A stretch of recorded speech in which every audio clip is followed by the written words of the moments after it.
под дулом аўтамата.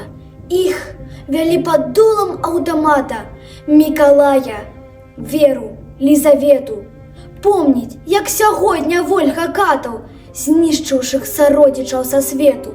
Ёй было на той час 11.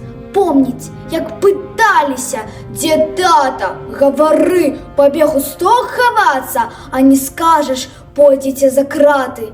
Не сказала, вытаўклі іх з хаты, у плечы аўтаматамі фашысты. А за што? Ніхто ж не вінаваты. Лёс дзіцячы, як крынічка, чысты, назаўжды запомніла дзяўчына страх і роспач у вачах сястронак. Верачцы 17, як былінка, белыя твары Лізы, як рамонак.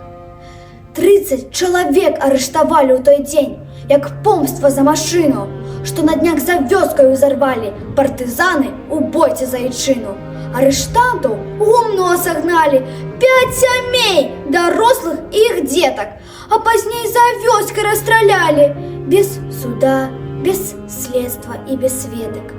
Як казала Вользіна бабуля, здаў мясцовы солтыс іх фашыстам, атрымаў і ён за грэх свою кулю, рэшту партызанскую са свістам. На ўскрайку вёскі Шарашэва спяць яны пад плітамі граніта. Вырасла на гэтым месцы дрэва у памяць, што ніхто з іх не забыты.